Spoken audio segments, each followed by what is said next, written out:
दहाय आं मोनसे भिडिअ होदोंमोन बर' हारिनि थाखाय NDFB फोरनि थाखाय जेलाव थानायफोरनि थाखाय जोंना उदालगुरिनि MP दिलीप शइकियाया मा बुंहैखो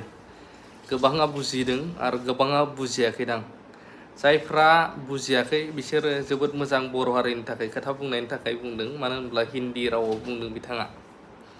जिखुनुआनो जाया आरो सासे MPथ' नंला MPनि जायगायावनो सासेबाव जोंहा राज्यो सभा आरो लक सभा मोननै थायो नालाय राज्यो सभानिफ्राय बिथां साराबो बिबुंथि होदों गोख्रोङै बर' रायजो राजाफोरनि थाखाय बर'नि गांनाय उखैनाय आरो जोंनि मेनलि ST खौ लानानै मा बुंदों नोंथांमोननो निस्सय होनो नाजागोन बेनि सिगां फोरमायनो नाजायो जोंहा मानगोनां दिलीप शइकिया MP बिथाङा गोबांथार नुनो मोनदों बाव जेखि पार्लियामेन्टआव बुंहैया सौहैया बाव बिसिनि दाय गैया सायख'ग्राफोरनिसो दाय जों गाव गावखौनो दाय होनानै लानांगोन मानो होनोब्ला बेवहाय दहाय आं जे भिडिअ होदों जायफ्रा नायाखै नायफिनबा नुनो मोनगोन हिन्दुस्ताननि खोथा इन्डिया हिन्दुइज्म बेफोरबायदि माखासे मानि धोरोमखौ लानानै खोथा ओंखारदों नाथाय जोङो एस ए डेम'क्रेटिक कान्ट्रि इन्डियाखौ नायोब्ला बावहाय रावखौबो मोनसा मोनसि खालामनो मोना गासैनिबो थाखाय इकुवेल इन्डियाया जिखि धोरोम राव हारिमु कास्ट क्रिड कालार सेक्स गासैखौबो लानानै माने जेन्डार इन्डिया बाव मोनसा मोनसि गैया गोबां राव हारिमुवा जोंनि इन्डियायाव दं नाथाय पार्टिकुलार दायो माबायदि जालांनायखौ नुनो मोनखो दा गोबाङा बुजिग्राफ्रा दुखु मोनदोंदां जोंनि बड'लेण्डआवथ' अनलि हिन्दुल' गैया बर'नि गुबै धोरोम होननानै जायखौ बर'फ्रा बुंबाय थायो बाथौ धोरोम बाथौ दं ब्रह्म दं बाथौआबो गुबुन गुबुन दं रुपामनि दं बुलि बाथौ दं बिबार बाथौ दं बिसहरि गोबांथार दङ दा बिनि गेजेरावनो ख्रिस्टियानबो दं मुस्लिमफोरबो दंदेरो आरो किसुमाना हिन्दुबाबो गुबुन गुबुन सिबिग्रा दङ दा बेफोरनि गेजेराव जों माखौ नुनो मोनदों बांसिनै मा टपिकखौ लानानै बिथांमोना एक्सप्रेस खालामदों थारैनो ना प्राइम मिनिस्टार बा प्रधान मन्त्रि नरेन्द्र मदिखौ जास्ट गोजोन होनो थाखायल' बिबुंथि लानाय बायदि मोनदों ना मादों खनसे नायफिननो हागोन मानो होनब्ला नायफिननांगोन जोङो बावहाय जों साफ्रोमनिबो सासे सासेनि बेसेन गोसा सान्दुं अखा थिखा थिखि लाइन जाहैनानै भट थुहैनाया थारैनो मुलाम्फा जामारदोंना बे साननो गोनां बायद' जों बुंनाया रावबो लिडारफोरनाव इफेक्ट जाहैया जेबो सोमावहैनो हाया नाथाय जों सासे सानै जायफ्रा इउटुबारानो होन ससियेल मिडिया बा पर्टेलफोर सालायगिरिफोर जाय बुङो साफा साफा रायजोफोरनि सेन्टिमेन्टआव हाबहैयोब्ला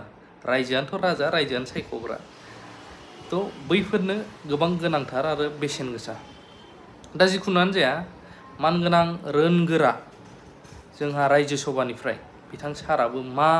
स्पिच होदों बर' हारिनि थाखाय जेलाव जोबजानाय NDFB दाब दाब जायगायाव डिस्ट्रिक्ट जेलफ्राव जोबजानाय जों खोनानो मोनो इभेन भुटान जेलफ्राव दं गुबुन गुबुनाव दङ मोनसे समाव NDFB चाइनायावबो थांदोंमोन दा बैफोरनि थाखाय मा मटिभ लादों थारैनो बिथांमोना खुगा सिमारगोन ना सिमाराखै बिथां सारनि बिबुंथिखौबो आं नोंथांमोननो होनो सानो निस्सय नायनानै नोंथांमोना नोंथांमोननि बेसेन गोसा भट होनायनि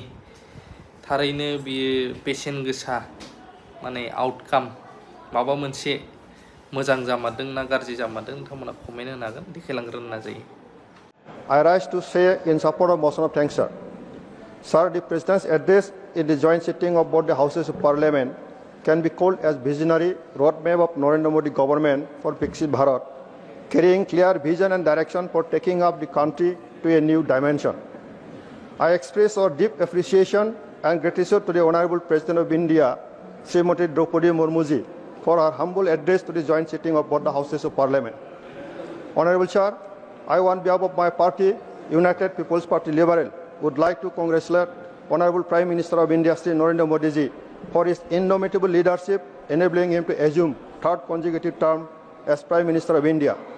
I express my sincere gratitude and honor to him and his entire team of government. Sir, the government of India, led by Narendra Modi ji, has left no stone unturned to touch every nook and corner of the country's need of the people,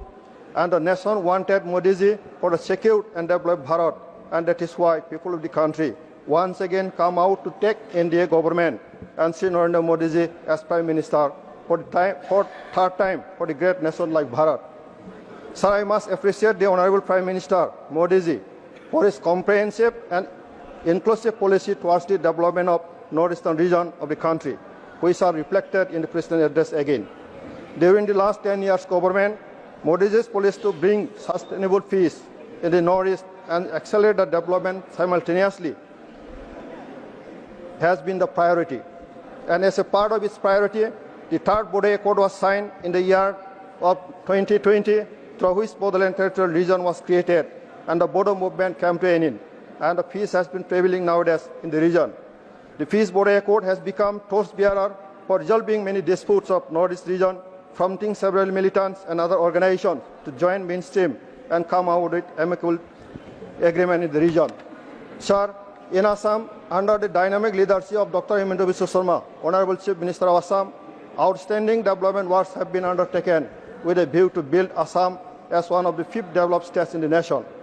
People of Assam expressed, reaffirmed hope and aspiration upon Dr. Sharma by signifying their thumping support in the last Lok Sabha election, where 11 out of 14 seats won by the NDA under the leadership of Dr. Sharma.